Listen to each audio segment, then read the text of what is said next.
Hey everyone, welcome back to the Damn Yankees podcast produced by Seven Ashes Productions. I'm Megan, that's my brother Ryan, and over there is our baseball dummy Cliff.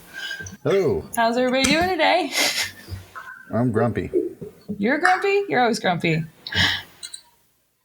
Well, if we're talking about Saturday morning, I hope a lot better than I am as we're filming this. Yes.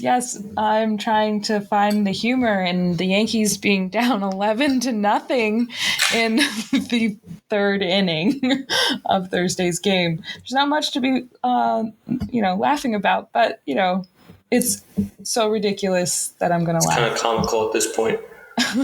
Yeah. I mean... Thanks, peanut gallery. I'm hoping that by Saturday, the people who are listening to this on Saturday, that we've won on Friday, and so it's a little bit happier. But yeah, 3 innings and 11 runs off of 10 hits. I think, 5 home runs? I don't even know. It felt like everything was a home run I don't know. Yeah. It was bad. It was really, really bad. It was 7-0? 7-0 when Brito came out. 2 outs. Yeah, Brito couldn't get out of the inning. Everything he was throwing, just was over the plate. Nothing. Yeah, I couldn't. Nothing biting hard. Michael K was saying there was movement, but nothing hard. It was just everything was staying. They were over connecting the plate, with everything. And they were connecting with everything. Brewer came in, did not stop the bleeding. 2 runs immediately off of 2 back-to-back home runs, and then he gave up another one this inning. Yeah. Yeah. So 2-run home run this inning. So gave up a double to deep left center, and then yeah.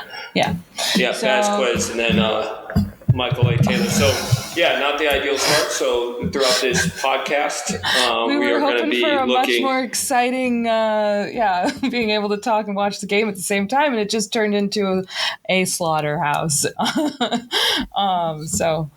have a cat, Cliff. Yeah, he just came out of nowhere. All right. He's also very grumpy. He's always grumpy as well. You two belong together.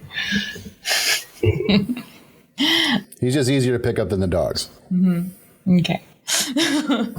Okay. Well, let's try to find the joy in the last couple series, right? We're gonna find the positive here. The Yankees have lost one of each of their 4 series, but have ended up winning each of those 4 series. So we're gonna be optimistic that they can turn around and do that again. But we're gonna review the last week. They've played the Orioles in a 3-game set, and Cleveland as well in another 3-game set, and won both of those series. So we're going to talk about that. And so we'll recap those real quick. Friday, the Yankees did lose that game 6-7. Schmidt had a pretty bad outing. I know everybody was saying that Boone left him in too long, and I think I was feeling that too at the moment. But I also feel like if he's going to be part of the rotation, Boone needs to see if he can get out of the bad spots he puts himself into. So, and clearly, at least in that game, he definitely did not get out of it. I think we were down pretty early. I don't remember what the score was early, but the offense came back. I know there was a lot of back and forth. There was a lot of offense that game.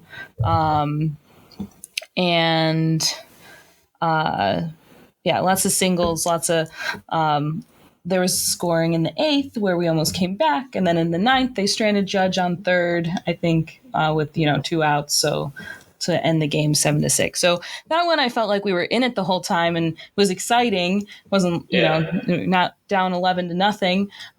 Were able to try to claw our way back, just didn't work out. What sucks that game is that, Schmidt, it was supposed to go longer than 3.1 innings. Our bullpen was already taxed, and had to call in. I don't know who it was actually, but whoever they called in. I'm so distracted by the 11-0 game. I can't remember what happened. I know we went up at 1.5-4 in that game, and then I think Marinaccio came in and blew the game. Gave up a wild pitch, I think, right? Yeah. Or he threw a wild pitch, and yeah. that was either to go ahead or to tie it. I don't remember. I remember being like, oh my God, what's going on there, Nacho? Yeah. And then Hamilton pitched. I think Hamilton was like the only one that night that pitched well.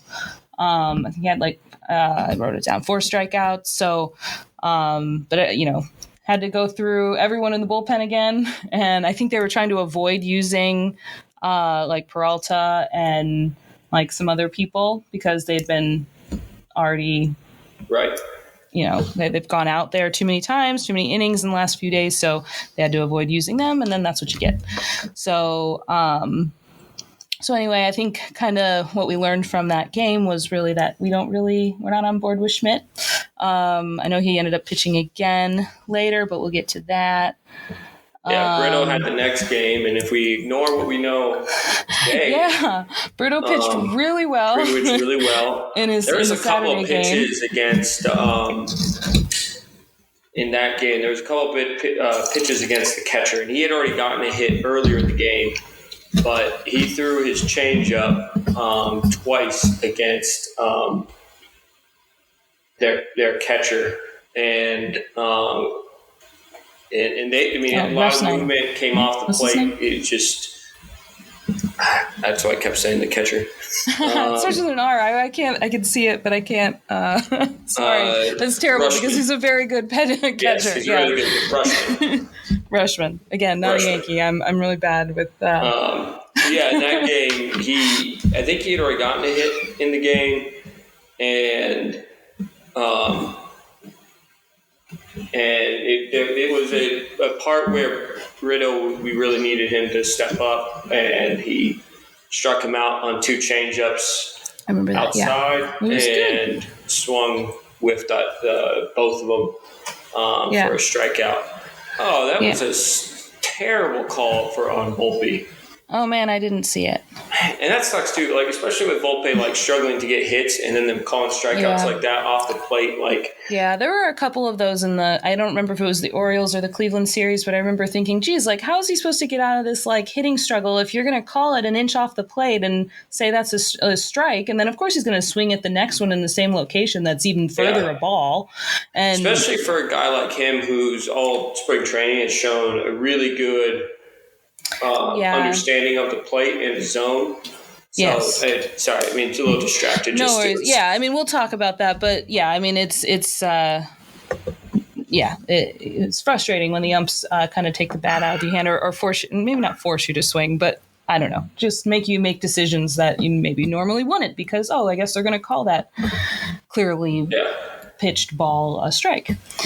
Anyway, back to the Saturday game where the Yankees won 4-1. There was only that 1 earned run by Brito, and he pitched five innings, 1 earned run, 2 walks, 2 strikeouts. So it was overall very good performance, much the opposite of tonight's performance. I don't know if you said it, but I think you said it before we started the podcast, but we expected at some point Brito to not have a good start. I mean, he's a rookie. He wasn't a highly touted rookie either. He's kind of in there right now because he had 2 injuries. I think everyone was like, "Whoa, where'd this come from?" And he has good potential, but his ERA was I don't know what, it was 0 after the first game, and then 1 earned run in those innings. Exactly.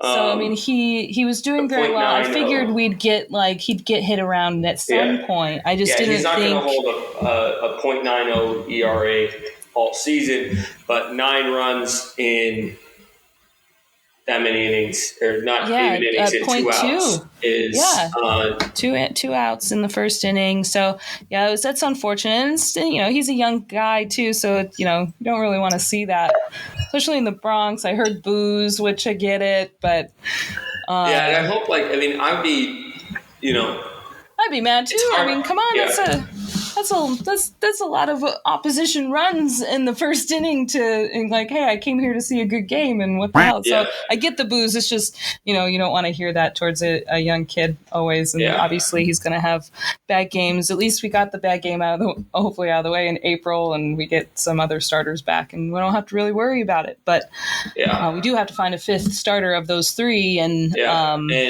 before today, it looked like it should have been obviously Brito.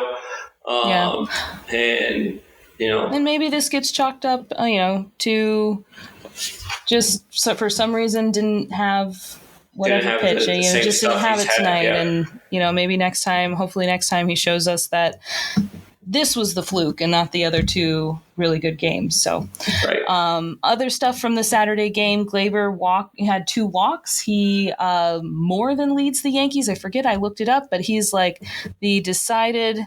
Everything looks like a home run now. Okay, out at center field. He more than leads the Yankees for walks, which I think I read. So he's got 11 walks on the year now, and it took him like 52 games last year to get 11 walks. So that's pretty cool. And Volpe got a triple that game. Yes. So that was, I think that was also I thought that was going to be a home run when I was watching. Yeah. Well, are you talking about the Volpe triple? Yes, I am. I thought you were talking about that pop up to the. No, I'm not watching. I'm trying not to watch the shit on the. Quack.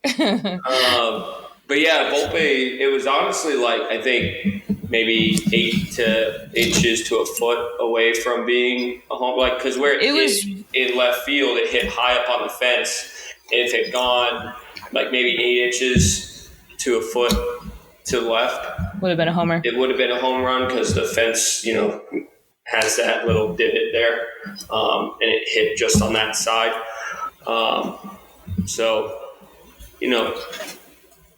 Like, who's that? Who's up in the pen? I couldn't see the number. It was 71, so that's... Is that Abreu? No. I'm bad at the high numbers. I'm bad at a lot of stuff today. We'll think about it. We'll see who they decide to put.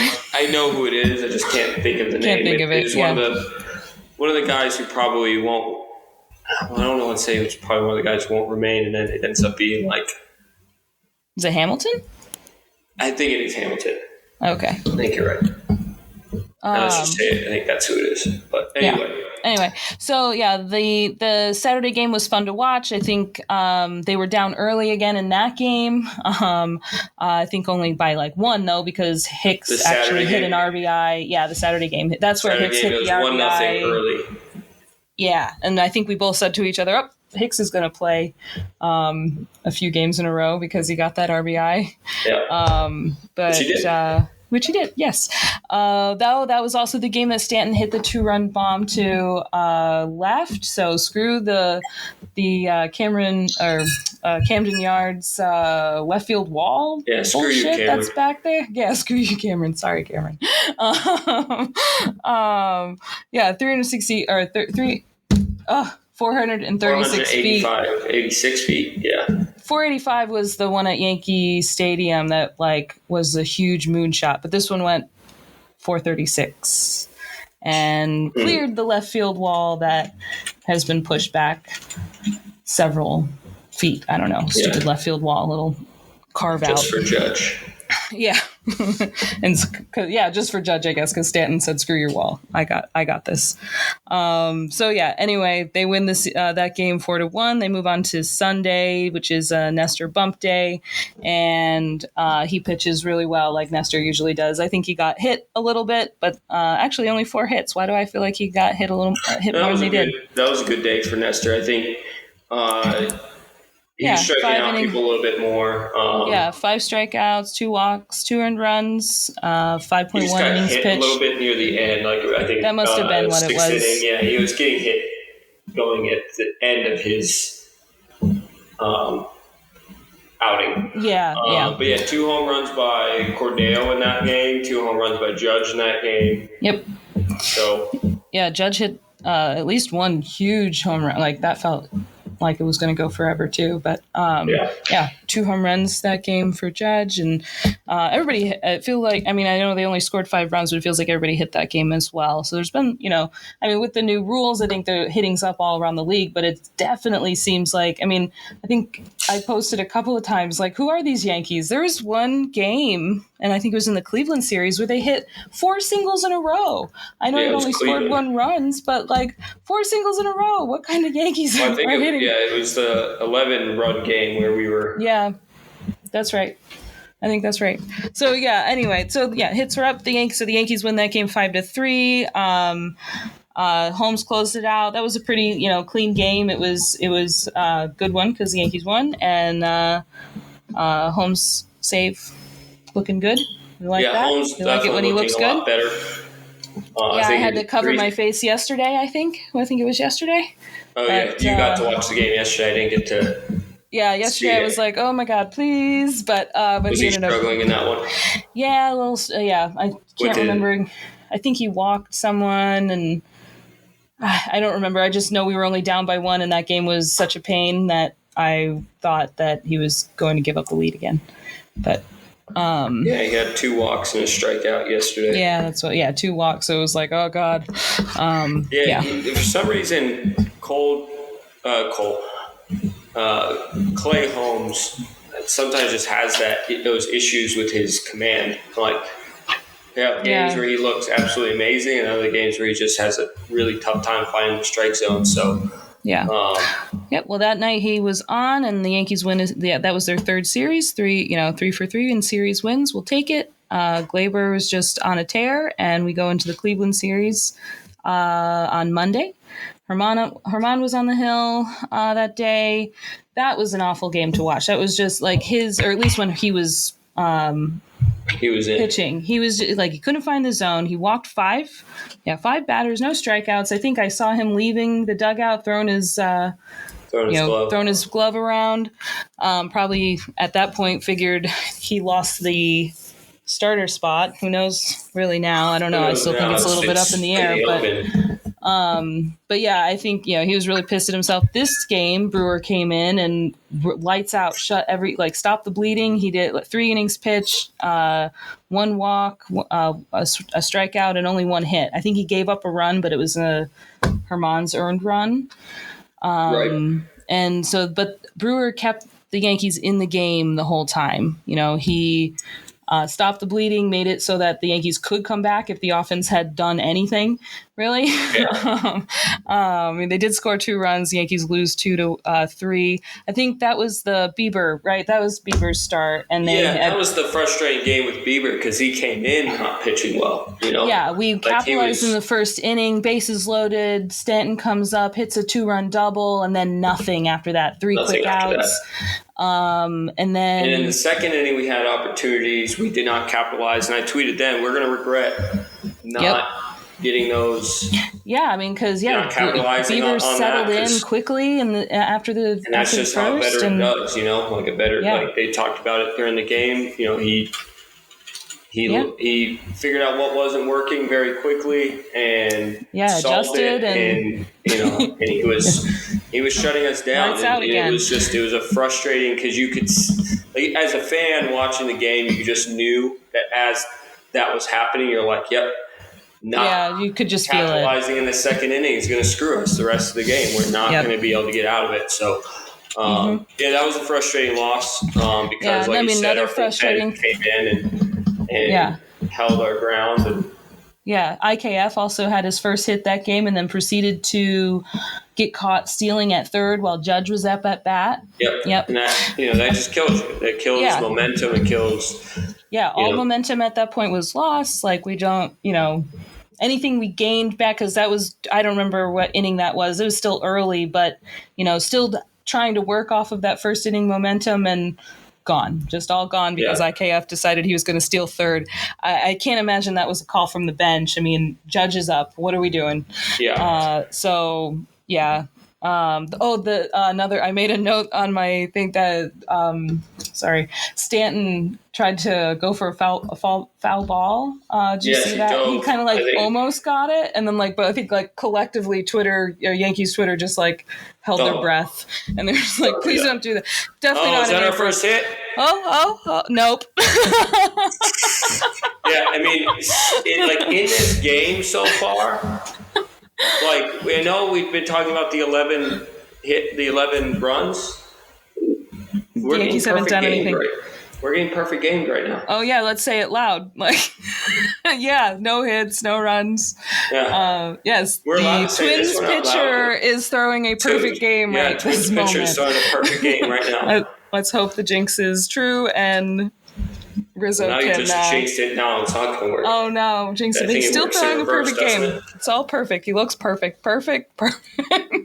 Well, Judge hit that. I mean, just that look was at nice. The contact I mean, there. that swing is beautiful. Like for always. the Yankees right now, those hits are not going out, and for the Twins, everything's going out. Everything's going out.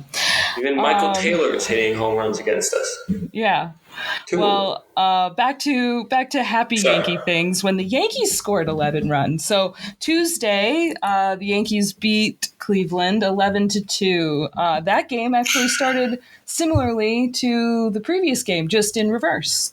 Cole gave up 2 runs early. He was getting hit around. Yeah. I think there was an error behind him. I don't know if it was Volpe or I forget, but anyway, 2 runs early, and then he settled in and pitched a great game. 7 innings pitched, 5 hits, 2 earned runs, 2 walks, 3 Ks. His ERA right now is 1.40. So yeah, he ended up looking really good. I was afraid that we were going to get unraveled Cole, but so far so good. I think the pace of the game really helps Cole, and yeah. You also talked earlier too, and that's actually a really good point. I never even thought of that. The pace of the game. Cole does not do well. The pace of the game gets thrown off, so pitch clock probably helps him out a lot. But also, it helps him keep his rhythm. He can focus and doesn't have to get in his thoughts and overthink stuff. And you had mentioned before, I think in a couple episodes ago, about Cole and last year having a like mental realization breakdown? That he kind of screws himself over. Hey! Oh! Who was that? Rizzo! All right. See? It worked. Say that. Yeah. Well, Judge was up when you said it, but... No, Rizzo was up. It was after... Up? Yeah, Judge already got out, and Rizzo was up. You're right. We said it as Rizzo was coming up. Yep. I'm sorry. I'll give it to you. Thank you. But yeah, so we got one on the board for 11-1. So maybe this will work. I mean, the Twins have it in the bag today. There's no way the Twins Yankees come back. They've got it all locked up. There's no sense in playing the rest of the game. Like the Twins have it, they can relax. Just relax, Twins. Oh. No, Stanton's up there hungry. Really hard all right. foul ball. Yeah. Anyway, back to the Tuesday game. Go ahead. Oh, sorry. I was going to say, the thing I love about Rizzo's hitting is he is very loose. Like, I don't know if you watch him when he's up at bat. Like he's almost barely holding. Yeah, it's resting it in his thumbs. Like he's. I just I like how loose he is, and as he swings, he just puts he still he's has just so that cool power up there. going right into the bat. Yeah, I love Rizzo. Yeah. Great lieutenant, absolutely. All right, back to the 11-2 game.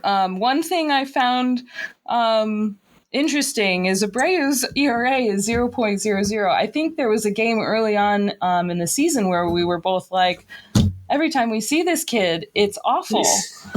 Yeah, I forget what it was in that game. I think in that game he came in. I think he gave up a couple of immediate hits. I think he did, but I don't think they were. And I think he gave up a run or 2 even, but they weren't credited to him. Right. So his ERA is still 0. But every other game that he's pitched in, he's not been bad. Yeah, and that's kind of what I remember from Abreu last year too. Like there were some really solid outings where you thought like, "Oh right, awesome, we've got another Loaizaga on the team." He comes in this game, he's going to give up 3 straight solo home runs. So probably. And I do think that this is a game that he will probably come in. I don't remember that might have been the last day he pitched, so he's probably available. If he was off on Wednesday or didn't pitch Wednesday. I think Hamilton is coming up this next inning, but I would not be surprised. I mean, it's so early. Yeah, if you don't see him. Yeah, it feels like it should be pretty late, but it is only the 5th inning, or top of the 5th. Okay, so and anything? Oh, the other note, just the notable things about that game is again everybody hit, but Franchi hit another home run that game. I think he's the one that really Franchi's been broke it out. A bright spot with all these injuries on the team. I know Hicks has gotten a couple of hits in the past series. Since the last time we talked, I think we had said that he had no hits. I think Donaldson was the only one of the hated 3 that had a hit. IKF. Well, after that, Donaldson, I think that day was put on the IL of our last podcast. Right. Yeah. And then both IKF and Hicks have gotten a couple hits each, I think. Hicks more than IKF because Hicks went 2 for 4 in the 11-2 game, and IKF just hasn't played as much as Hicks has. In the recent games, not that that's why he hasn't hit. I'm just saying he. Well, anyway, he played yesterday, right? Did he play yesterday? I thought he just came in. Third yesterday. He played third yesterday. I'm getting the games mixed up. Yeah, he might have.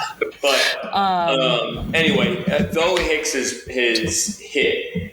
I know he had a 2 for 4 game that day. He's hit some. There is so much that has come before this that he's going to need to do a lot more than just the occasional 2 and 4 game. It needs to be consistent. Yeah, and I think we've said before, neither of us are wishing for Hicks to be bad, but if he is bad, I do not want him on the team, and you have to show us that you can do more than go 2 for 4 in a game where the Yankees are winning 11-2. And today, though, Cordero hasn't done much today, but nobody other than Rizzo has. Bless you. Sorry. No one other than Rizzo has done anything in this game hitting-wise. But Franchi deserved to be the outfielder that stays up when Bader returns. We saw a couple innings ago them showing the pregame. Bader looks. That sucked. Just right in between Cabrera and IKF there. Nope, that is Volpe. Sorry, Volpe. I'm talking about Yeah. Well, put a pin in the Bader stuff. We will talk about that after we wrap up the whole thing because that's a longer conversation, right? Yeah, I was just gonna say, just to wrap up what I was saying, it actually had to do with IKF. Bader looking ready to come back sooner than Donaldson does means that there is going to be a spot drop. Now, if Bader comes back before,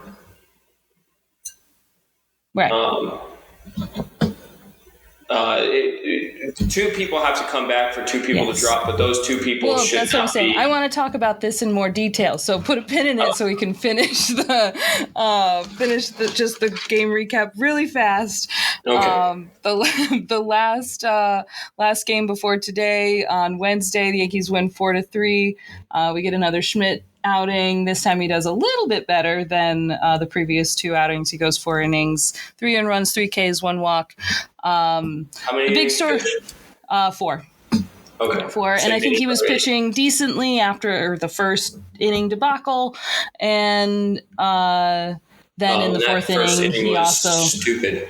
Yeah, and I think in the 4th inning he just started to lose it again. So, again we're at the 4th inning, he starts to lose it. I still don't think that. Brito is obviously made. I guess that would be the 5th inning. I don't know, but anyway, go for it. I was going to say, obviously, Brito is going to put the question mark back in of once the two starters come back, who's going to be that fifth guy. But I don't think Clark Schmidt has done anything to prove that it should be him. And I don't think Herman has proved anything that it should be him. So we're kind of just in this position that, I mean, let's hope that this was a fluke game. Brito, Brito, yeah, keeps his head up, goes to the lab with Blake, and they figure out whatever was going wrong, and they fix it. And that the next game he comes out. Maybe I'm not just expecting a 6 matter innings, 0 earned runs every time he comes out. But I just hope that for him, this doesn't turn into an unraveling situation like it almost did for kind of guys like Luis Heel and other guys that we know who came in and had really good first starts. Davey, because I remember Davey.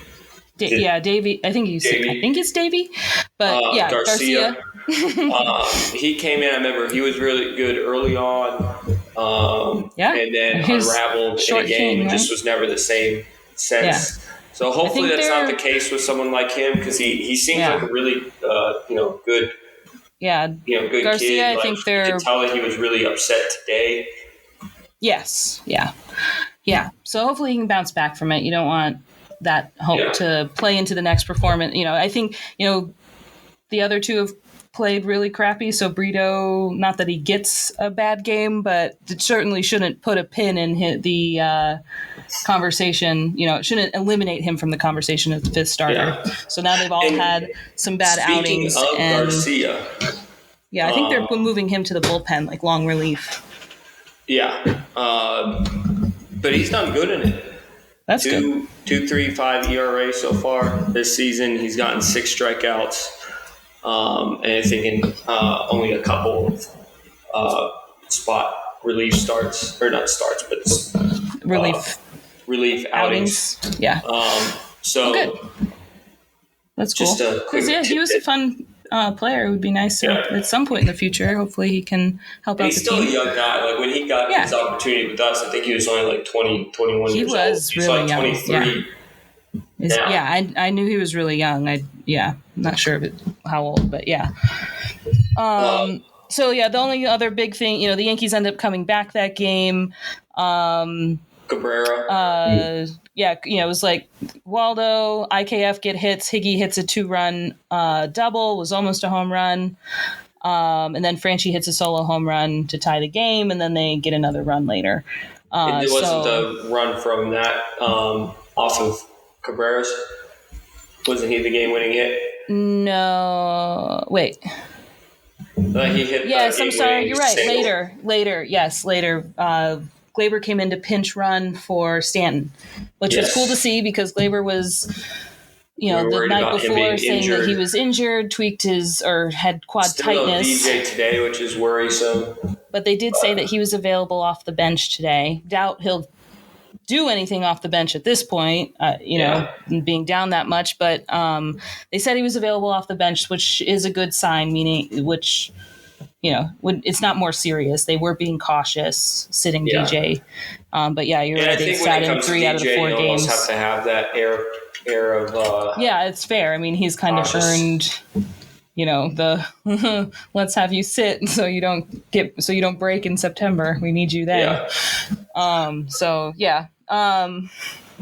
The only, I don't know if you want to talk about it. I'm still a little hot about the call that was turned over. Oh yeah. It doesn't matter. We won, but the breakdown. I'm looking forward to John Boy. I don't know if it's come out already yet or not, but I haven't seen it, but who knows? It could be.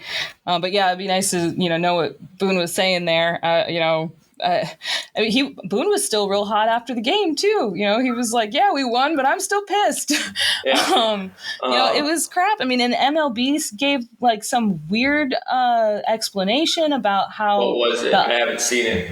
It was like the umpires were conferring to see if the runner scored before the second out and wanted to know if Boone wanted to challenge that or something. And it was like, why would Boone challenge a double play where his team gets out of the inning and they don't score anything by the rule on the field? Well, that's how I understood it. No, if that's what they're trying to say, the run would have scored in that situation. So the run didn't score. No, they were going to. Because I remember watching it and going, so did the run score or not? The run scored.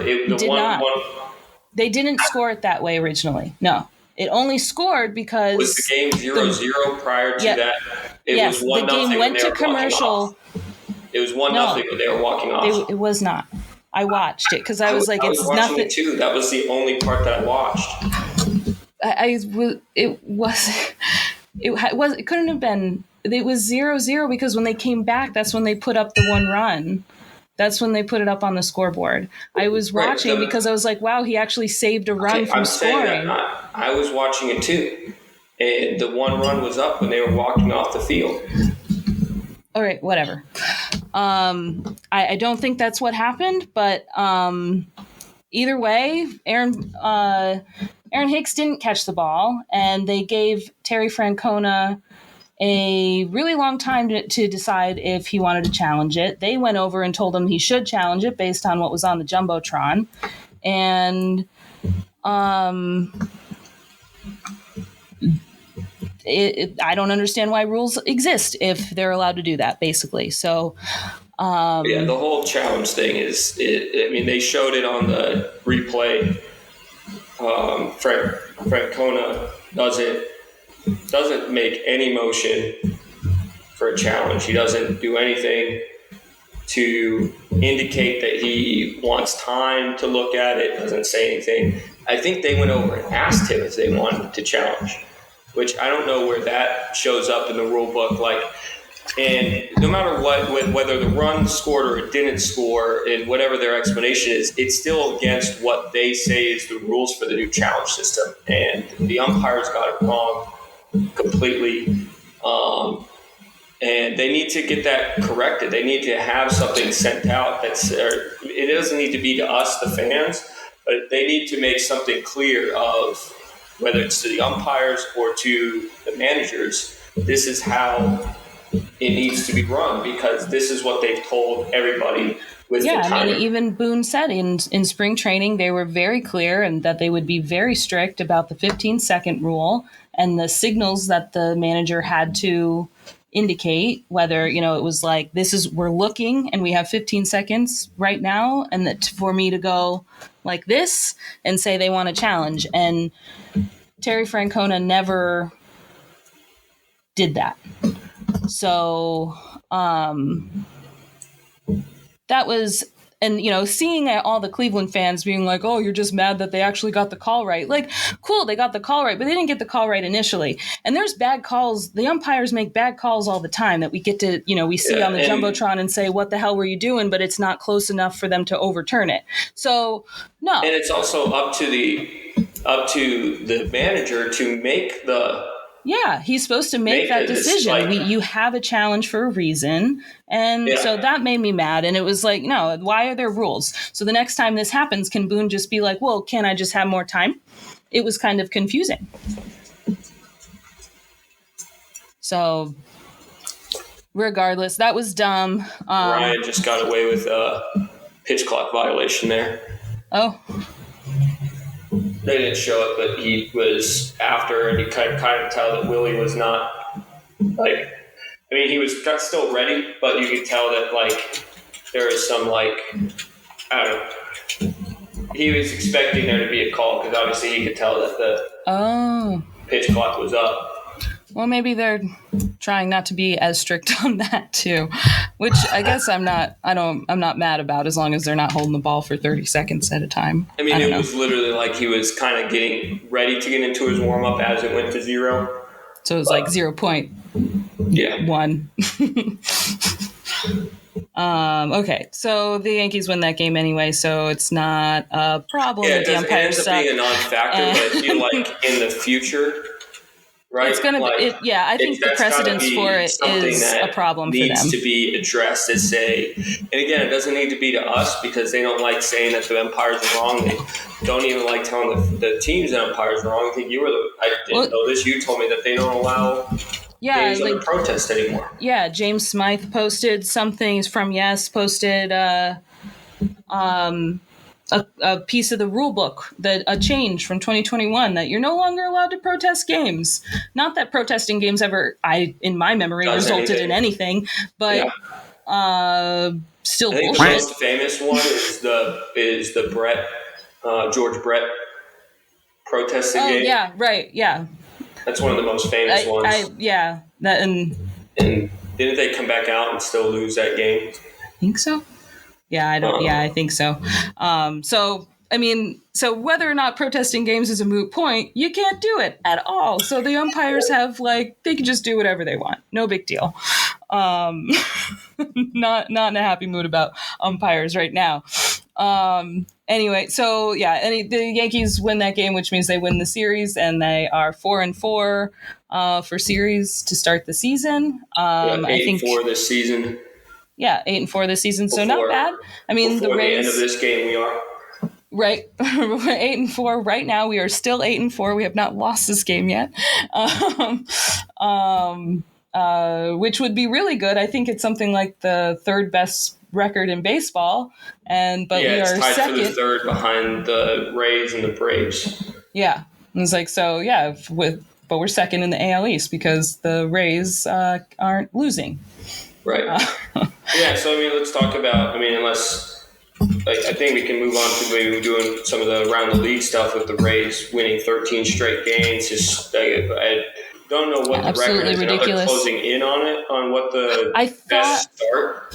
I think that might have been the 13-0. I think. Okay. I think I saw them post today that they now hold the major league record for wins. The Red Sox are just useless. I think they were winning today, the Red Sox.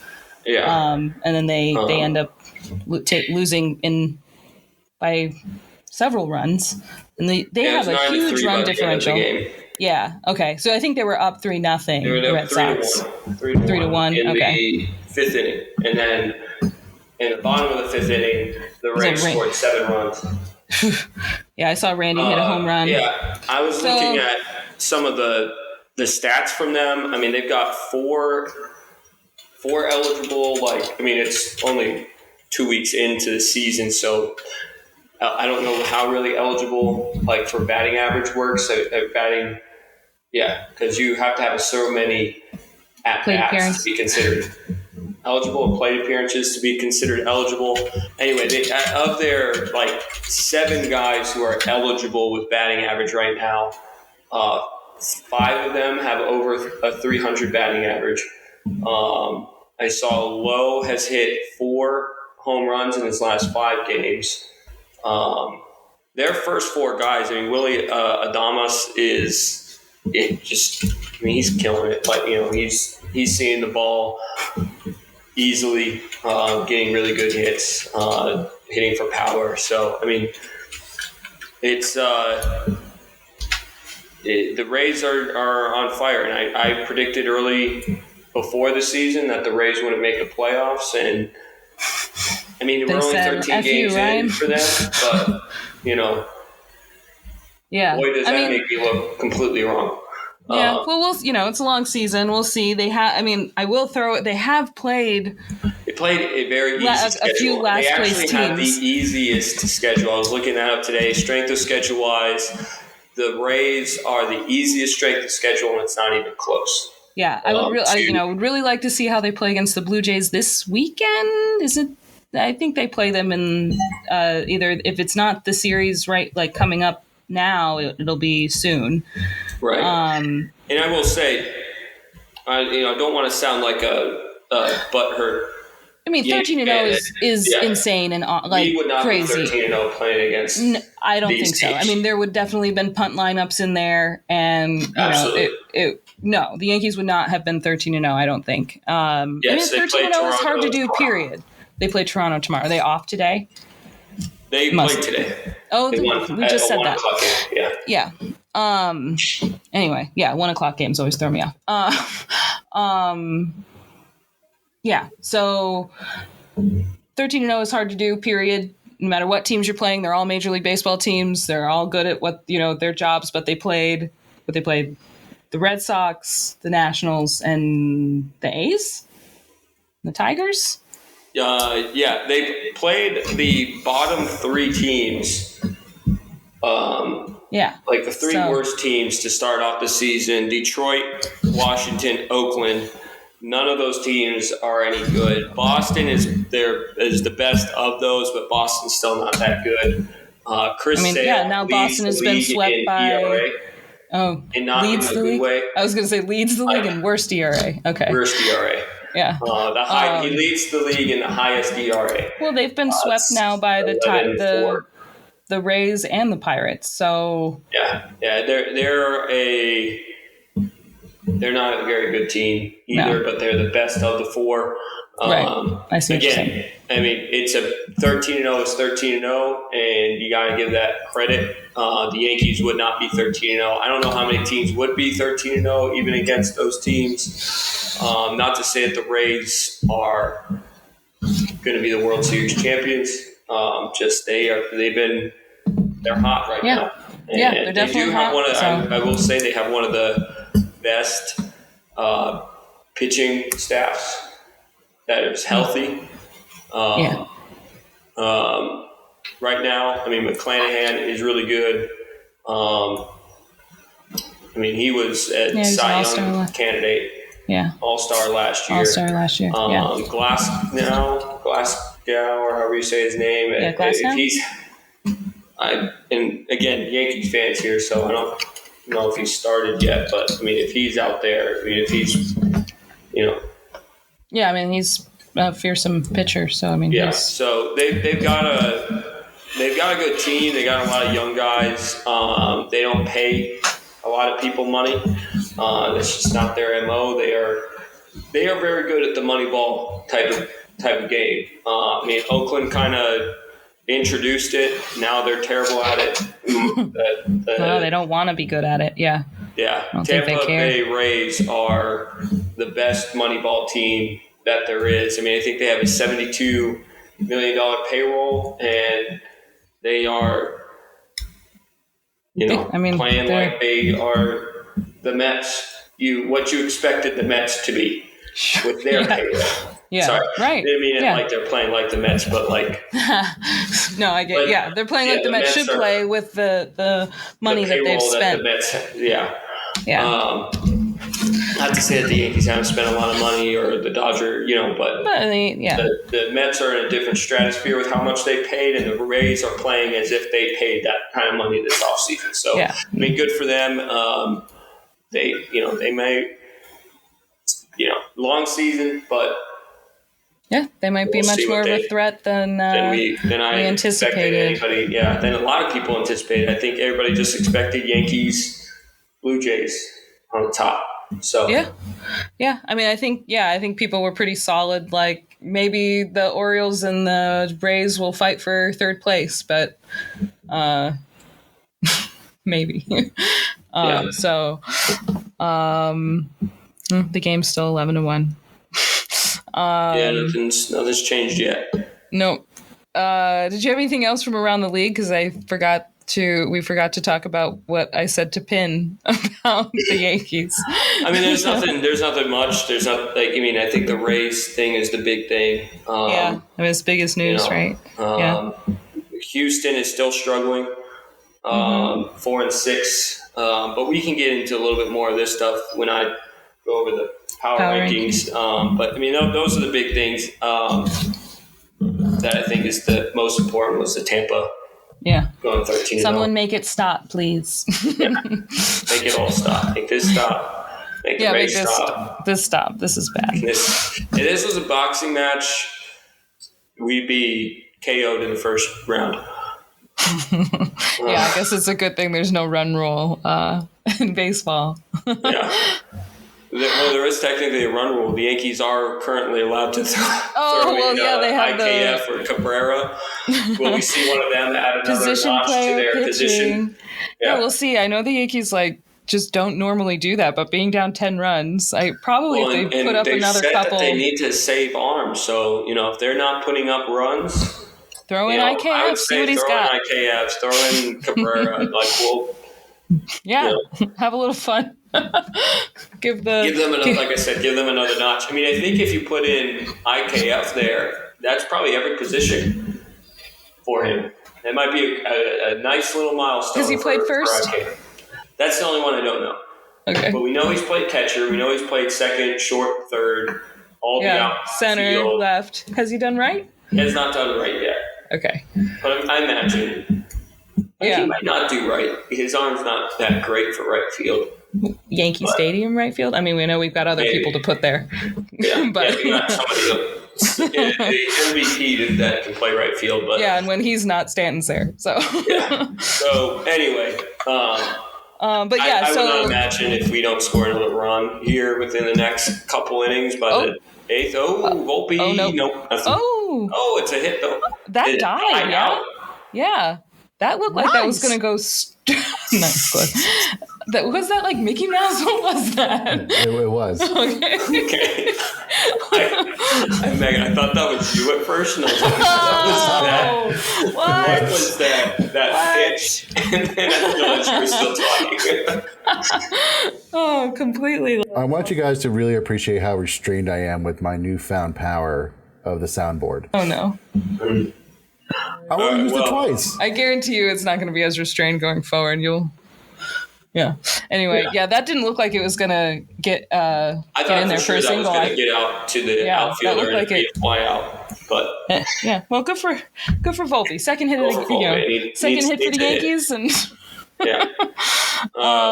well, okay. So speaking of the Yankees again, yes, as you were saying before, Bader and JD are on their way back. I think JD is probably going to be back. I think I saw IL on the 5th, so 10 days. Do you think he's going to be back soon? Did you see what they were doing there? That was my only thing that was an indication of maybe the opposite. No, I did not see. All I heard was Boone's. Well, it's not fully. He had his pants on, like the Yankees uniform pants. Okay. And he had the full, he had what would wear underneath, like his Under Armour, Nike type, like what you would see if they were unbuttoned. So he didn't have his jersey on, I guess is what I'm saying. He had everything but the jersey, fully cleated up. He was doing a lot in the outfield. Okay. Josh Donaldson was in, regular clothes. It looked like he was wearing a John Boy t-shirt with black shorts on and his big knee brace on. And I think he was in turf shoes. He wasn't even in cleats. So not to say I haven't heard, you might have heard what Boone has said. I know you said it. The only thing I heard from Boone is that they anticipate him coming back right when the 10 days are up. That's all I heard, and that was a couple of days ago. Maybe they were just because Bader was doing outfield work, they wanted him in a bit maybe more. Yeah, dressed. Maybe. Yeah, but maybe Bader it was just definitely the more active of the two. Looked ready. Yeah. Which is good signs, either way, even if it is I think, going back first. They said Bader was likely to start some rehab games next week. So hopefully Bader. So, I don't know whether or not Bader or JD comes back first. They're coming back soon, within, and by the end of April, early May. The other. Yeah. So there's two spots by May that are going to be off of this team. Yes. And, those 4 spots, whether it's realistic or not, the 4 potentials, 2 spots, the 4, I just misspoke. The 4 potential position players that, I see what you're saying. I apologize. Is Hicks, IKF, Calhoun, and Cordero. So, I think the easy answer is Calhoun the first easy is one the is first Calhoun one. is going to be the first to go. And it's only because he hasn't done anything.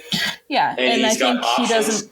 Yeah, I don't think they like him in the field. That's probably why he played in Cleveland in the shallow, or no, it's not a shallow left field, but they don't want him in Yankee left field. Did he play in the field in Cleveland? Did he play? And maybe not. Maybe it was just DH. He's been at DH the 2 games that he was in. Okay, so yeah, he's just DHing. They don't like him in the field. I know I read that somewhere.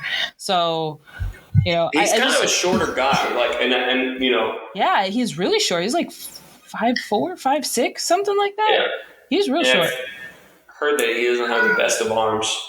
Okay, yeah, that might be why they don't like him out in the outfit. I don't know. Maybe it's not his fielding so much. Maybe it's just his arm. But yeah, he's the easy one to know. First, also, he's the last one that was called up. Not that always matters, but so yeah, he's the easy. Whoever comes back first, I'm sure Calhoun goes.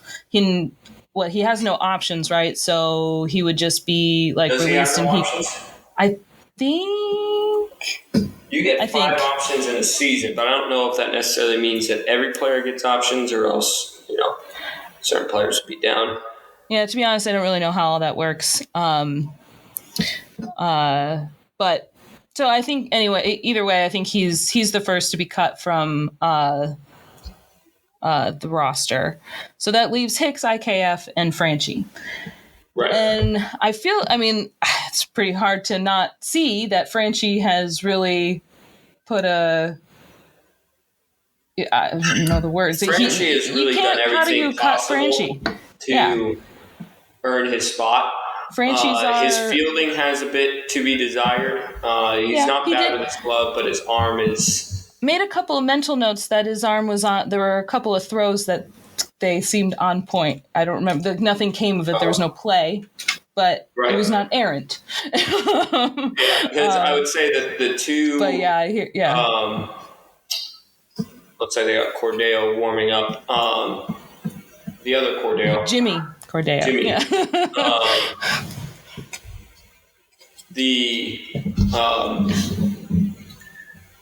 Franchy, the 2 assists that he had were way mostly the fielder. Or right. The most athletic man saved him. Nestor Cortez. Yes, there's an athlete under that body. Yes.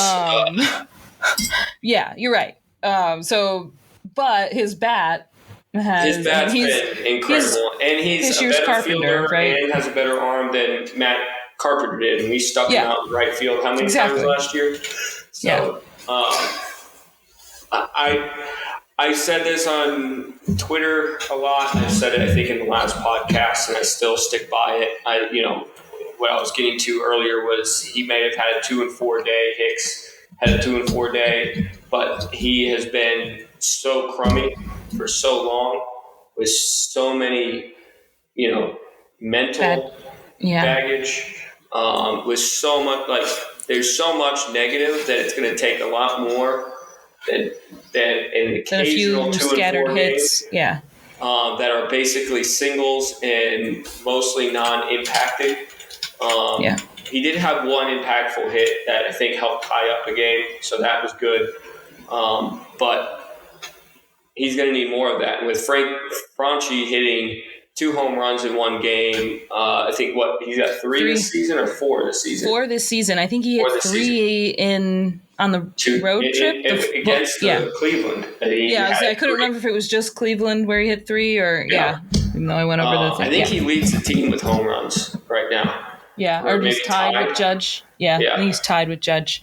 Right. So I just don't see how you drop him. Everyone's talking about how he's the next Matt Carpenter, basically, like that lefty that brought out out of nowhere after spring training. I mean, he's killing it. So when Bader returns, because you probably are right. Like maybe for JD it was just an easy day. Like this. I've only judged Bader coming in first because of what I saw on the team. He was dressed. So, I don't, if they're saying JD's first, when Bader returns, there is no reason that Hicks should be on this lineup.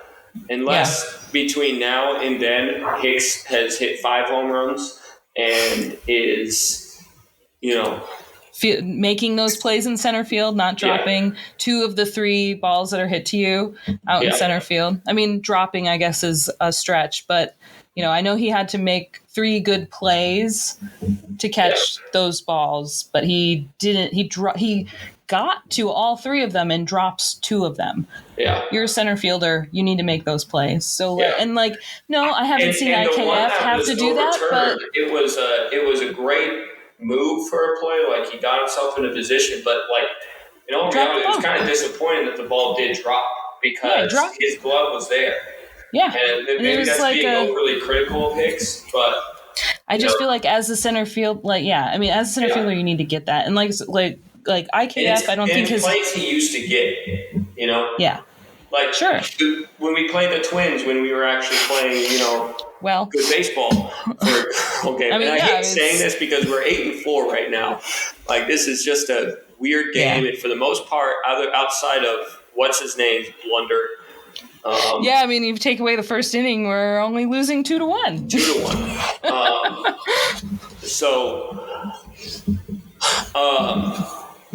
Not that you can actually do that. I wish we could, but I love Gabe's response in the beginning of the game. Can we kindly ask the Twins to restart this game? Let's just restart the game. Can we get a restart? We weren't really ready.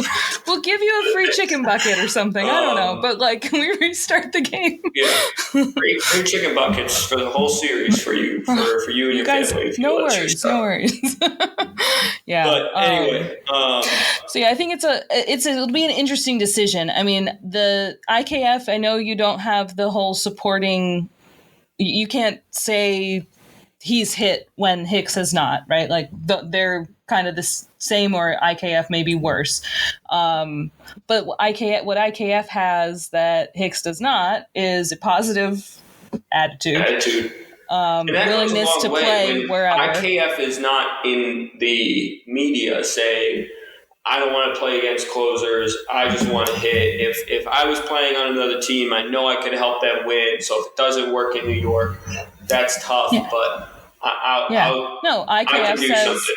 I'll go play center. I'll play center field. I'll catch. I'll do whatever you need me to do. I want to be on this team. So and he proved to be. I know we have Waldo to back up third base if we need to, but Waldo can also back up all the other positions very well, or just play any. He should be playing every day. But IKF was the backup when JD was out. He gave. And I have heard that when JD returned, and DJ is fully back and healthy, and Cabrera's out there, that essentially you have 2 players that are those utility guys, with especially Cabrera being able to play pretty much everywhere, and he plays all 7 positions outside of the battery. The only difference is IKF plays catcher. IKF, we were just talking, doesn't play first, doesn't play right field.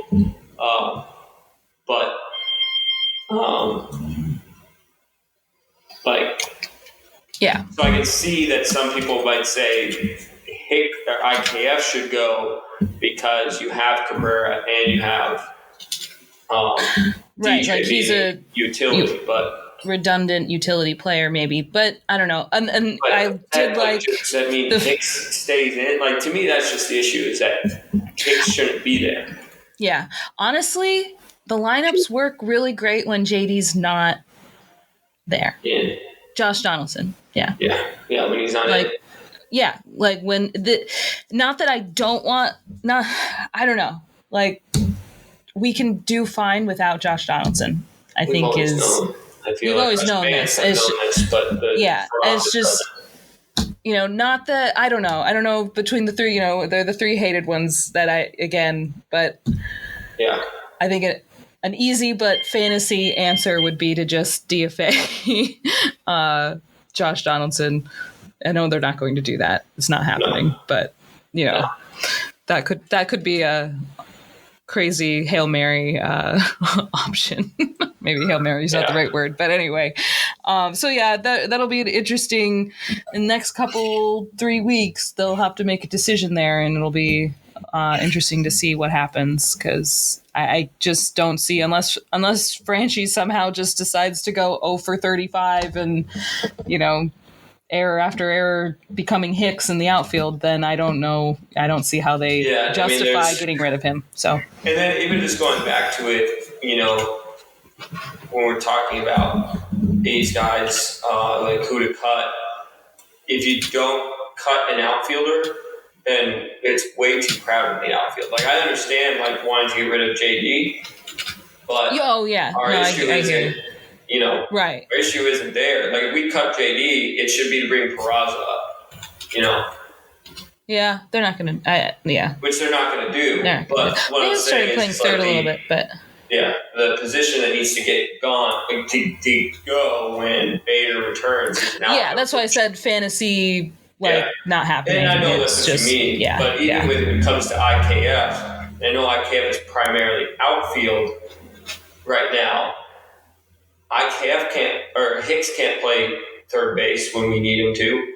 That's why I think Hicks IKF has the advantage over Hicks is, just the comments from Boone about Hicks and his at bats, they want IKF in because they believe he'll get a hit. He's a contact guy, where Hicks is an on base guy, meaning they only trust him to get a walk. Right. They don't trust him to get a hit in a key situation or where you need it. Well, and then when it comes down to these games, Cordeo right now is the starter for the outfield. Yeah, he's been that. Yeah. Cordeo has been trusted more, and Rizzo again gets a hit. Another Rizzo. They trust Cordeo first. They've trusted most times IKF first to play in the outfield. They've trusted Calhoun to play DH where they need his role. Is Hicks in today? No Hicks, right? No Hicks today. No Hicks. I feel like they just played him a lot in Cleveland because there was a bunch of lefties. Yeah. That we faced. Yeah, I mean, they try to set up, and I get it. Like, they try to, hey, we're going to see what you got. We're going to put you in the best positions possible to do so, and he's still not producing much. Producing more than the last time, but nothing to write home about. So, like I said, it'd be interesting the next few weeks. I don't know what they'll do, but I wish this episode was a little bit more not so gloomy with an 11-1, because this season has been good with all the injuries we've had, with all the issues that have been going on. Yeah, the Yankees are a good team, and nobody should be saying otherwise. They just have holes that they'll need to figure out, and they will. It's April. Yeah, it's April, and it's always this common ground with us is we having these 10+ guys. Calhoun was playing right field today. I didn't look at that. Realize that.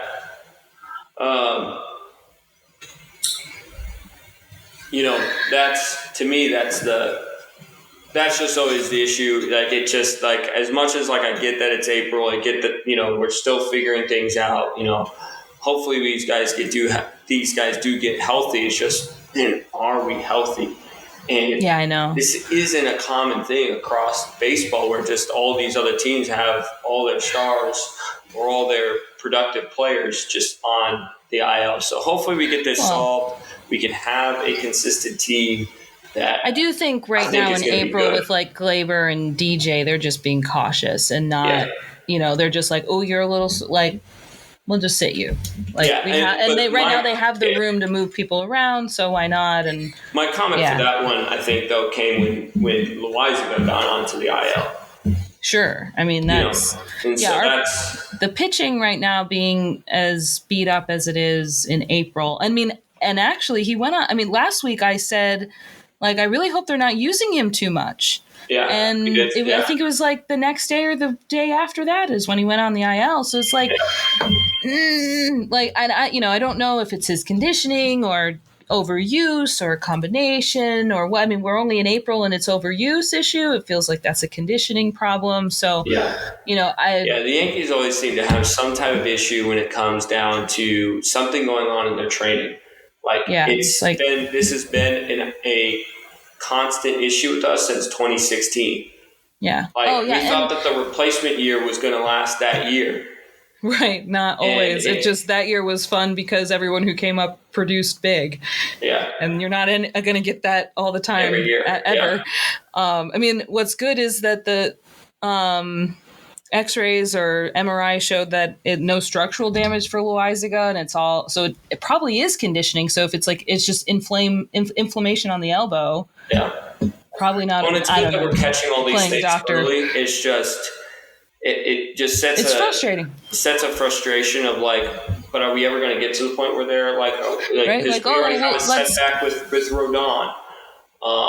It's not meant to be a long setback, but it's just, It was back tightness. I think it was probably like, my back is kind of sore today, so let's just sit. Yeah. So, all right. Well, I think the 11-0 game has made us go a lot longer than we intended. Yeah. We can do your power rankings, though. See how those have changed from last week. Quick. I'll try to. Yeah, there's a lot of change. Just in the sense, like this week, I actually tried to sit down and do a bit more. Not that last week I was just kind of throwing things together. But this week it was a bit more of like there was reasoning behind why I put these teams. You have more games to deal with too. Yeah, so more I think games to see what's going on. I'm going to go bottom up, starting at 10.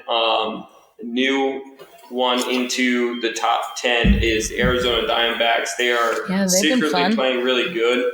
Most power rankings I've seen with the Diamondbacks, they've had them around like 14, 15, or 16. I think that's because like ESPN doesn't expect them to stay what they're doing, but they have utilized the new rules better than any team. They are a very fast team.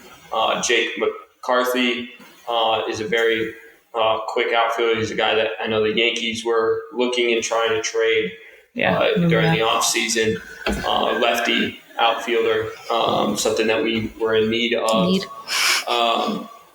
He's a fast guy. He's utilizing the base path. Like they're a team that's utilizing the base path very well, and they've just been quietly like hitting really good. I meant to put in notes, but I think they've had a tough strength of schedule, and they actually, while they are 8-4 right now, they are actually based on like expected wins. They should be 9-4.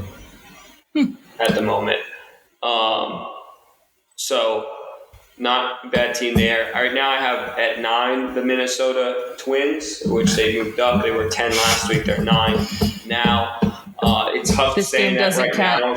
Yeah, I put this earlier in the game, and I said earlier in the game the Rays had the easiest strength of schedule up until now. The Twins have actually played second easiest schedule. And they have not played a team above 500 yet. Obviously, that's changing today, and they are showing they can still win that game. So, I mean, again, this was put in this morning on Wednesday or on Thursday morning, not on Saturday when you see this. Hopefully, we'll prove in our point that we're better than them by having won a game tomorrow, and we'll win the game later in the day on Saturday. Blue Jays, I have number 8. They've also moved up one. I think they've been playing very well. They've been playing as who they are. Matt Chapman has been on fire. I think he's over 400 batting average again 2 weeks in, but over 400 batting average. Very good on Chapman, hitting the way he is. I got the San Diego Padres moving down from 6 to 7. That pitching staff is going to be their biggest issue. Bogarts hit a big home run in one of their games, and Tatis is to return soon, so that might help them out, but they're going to need to figure out their pitching issues. Yeah. Houston is the only team I have in the top 10 that is below 500, but it is Houston. I do knock them down to number 6 because they still haven't figured things out. Again, Altuve is out, so when he comes back, that changes things for Houston. He's out for at least a couple months, right? I mean, he broke his thumb, so that's at least. That's probably contributing to that. I mean, as much as we don't like Altuve, and the Yankees love to say they're fuck Altuve. even when we're playing the Twins. I hope to God that we were not chanting "Fuck Altuve" tonight. Oh God, tonight while that'd we're be losing 11-1. really embarrassing if we were. Yeah, I would be very. For whatever reason, disappointing. Yeah. But anyway, 6 and 7 Houston. I still have them in the top 10 because it's Houston. And as of right now, until they prove that they cannot win at all for a month, they're probably going to remain in my top 10. Dodgers are kind of in the same boat. I had them up at 3. They're now down to 5 just because they're not really consistent right now. But they have one of the hardest schedules to start the year. I think they have the third hardest schedule starting the season in the first 4 series. They are considered an unlucky team, having lost 2 games more than expected, as they had a 9-4 expected record, where they are 7-6. So Dodgers are still a really good team. Brewers, they are also making their way in. They move up 7 spots. They're my biggest movers they are my biggest movers. Arizona is my second biggest mover. They moved up 7 spots at 8-4. They're playing, again, really good baseball. Outside of Corbin Burns' opening start, they've been pretty good. The Yankees at 3, we've talked a lot about the Yankees, and obviously in this game today on Thursday, that's not the game that really represents what this team has been. They've won all 4 series. I mean, outside of Tampa, I think they might be the only team that has done that. I think the Diamondbacks have also won every series. Yeah. So, I mean, that is a big positive for the Yankees. They are still a winning team, even while dealing with 11 guys on the IL. This game, again, like we just talked about it, if it wasn't for that one fluke inning by Johnny Brito, it's a 2-1 ball game. Again, it doesn't work that way. They would probably be playing different if they didn't have that opening inning. But I'm trying to, for my own sanity, not trying to think about this game here. We played really good baseball to start the season with the injuries we've had. Atlanta Braves are my number 2. They fell from number 1. Again, I mean, they're a really good baseball team. They haven't really done anything wrong. Just you can't not put Tampa as number 1. I would be a hater of a fan if I put anybody else at number 1. Starting the season off now, I had it at 12-0 again because this was done at 11:45 this morning. Now they are 13-0. As you said, that they set a record for the best opening stretch for a team. So, I mean, that's deserving of the number 1 spot. Outside of that, I did have the Mets and the Guardians drop out of the top 10. The Mets, they're having some similar struggles as some of these other teams, but they just don't seem as ready. Oh, no. So I just, I just checked to make sure I saw correctly. I guess they have tied the best. So it looks like, Well, no, by the time this app comes out, they might have that record. They win again tomorrow. Yeah. It's the 2023 Rays, 1987 Milwaukee Brewers, and 1982 Braves went 13-0 to start the season. Yep. Well, they do have, as we mentioned before, they do have a much tougher matchup this weekend against the Toronto Blue Jays. They have, and this is kind of going into my point. My number 32 team is the Oakland Athletics. My number 31 team is the Detroit Tigers. And the number 29 team on my power rankings is the Washington Nationals. Those are 3 of the 4 teams that Tampa has faced. And the other one is my 23rd team, the Boston Red Sox. So, again, I don't know any other teams that I can confidently say, they would also be going 13-0 against those teams. It's definitely. I can probably see some 12-1 10-2. Sure. Type But yeah, winning 13 games straight is hard for anyone. It doesn't happen that often. So any 13 game winning streaks are rare to begin with, let alone starting the season off 13 that way. So starting off hot. Now they, and that's going to maybe put some pressure on them as far as maybe.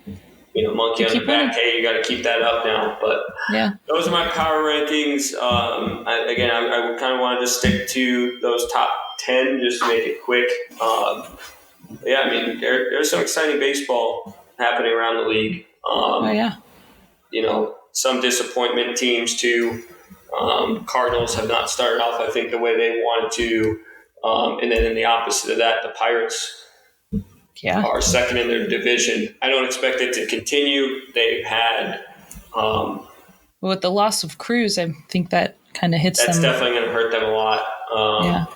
But he seems that he's hoping to be back by the end of the season. I'm sure the Pirates, by the time he's done, the time he comes back, would be in a position where they're not in it, and so that might come into an effect if they actually bring him back. If they're maybe they just choose to make sure.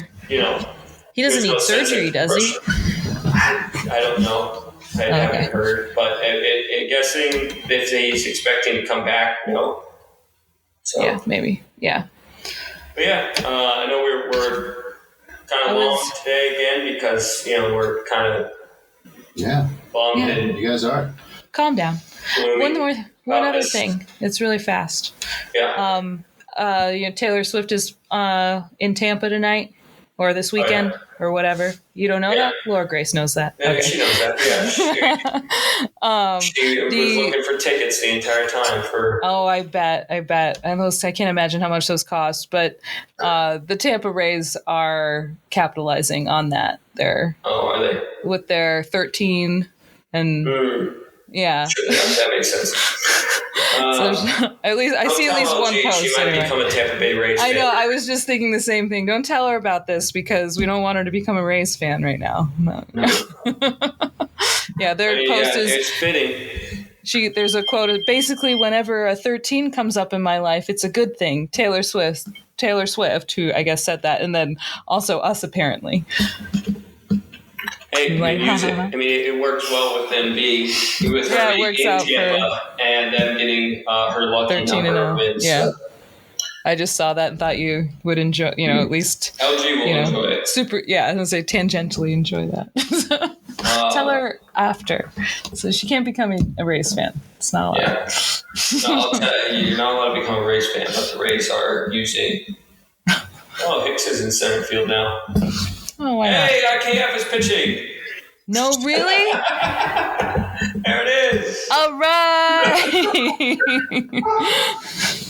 In the 9th inning, they were like, okay, I guess. At this point. First career pitch. Oh, what is that? What is that? He's got the Enfish rolling. Let him cook. Oh, no. Oh, boy. Oh, no. This is awful. This might be the worst position player pitching. Oh, there he goes. Oh. Okay. And it's a hit to left field. Did you see that? It's a putt-putt slider on the thing. Putt-putt slider? No, it showed up slider. Oh, I was like, what's a putt-putt slider? No, that's me stuttering. All right. Well, I guess that's it's a slider. I'm sure he just threw a slider there instead of just, throwing whatever he can. 65-mile-an-hour changeup. Hey, you got a strike. So apparently IKF has a changeup. He's got a slider. Oh, that was definitely a slider. Totally a slider. In his repertoire. He's had a couple of different arm slots already in like 6 pitches. Got up here, we got a sidearm. Just strike out. Can you just swing and stop trying to take walks at this point, right? Like you should be swinging for fences, right? Right. Yeah, at this point. Well, I think that's a funny note to end on anyway. Yeah. IKF is pitching. He's added another position to his repertoire. total. So yeah, I think this actually now puts him at 7, tying himself with Cabrera, Waldo. since he doesn't play right or Ultimate first utility base. players. How about that? He certainly can't be DFA'd over Hicks now.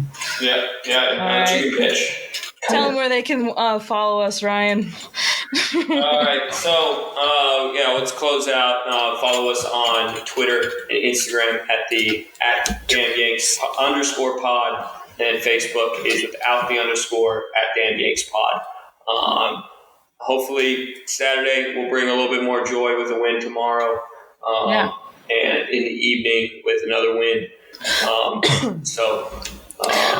Subscribe to us on Twitter. That's the third out. Good job, IKF. Look at how quick that inning was.